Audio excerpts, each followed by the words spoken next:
Africa Month, Africa Liberation Day falls this weekend. Friday Flow inaenda namna hii.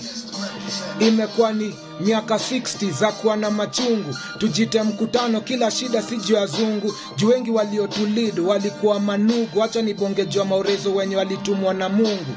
Kuruma alikuwa nataka Afrika yote ungane. Mara moja ndio tusisote tusiuane. Alisaidia freedom fighters njia zote wapigane. Batama ya jeshi lifanya wamondoshe watawale.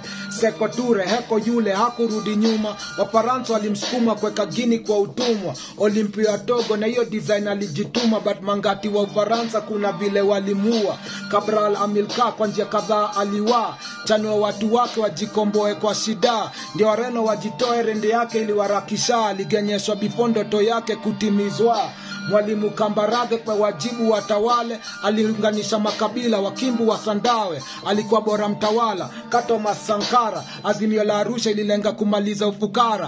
Hawa mwisho walikuwa mawaziri wakutu.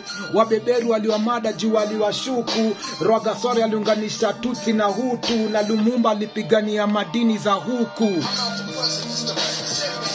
June 25th on all platforms. We are launching it on June 14th. Kenya National Theatre, ukumbi mdogo. Ingia kwa TL yangu and you're going to find the details on the posters there. Round 2.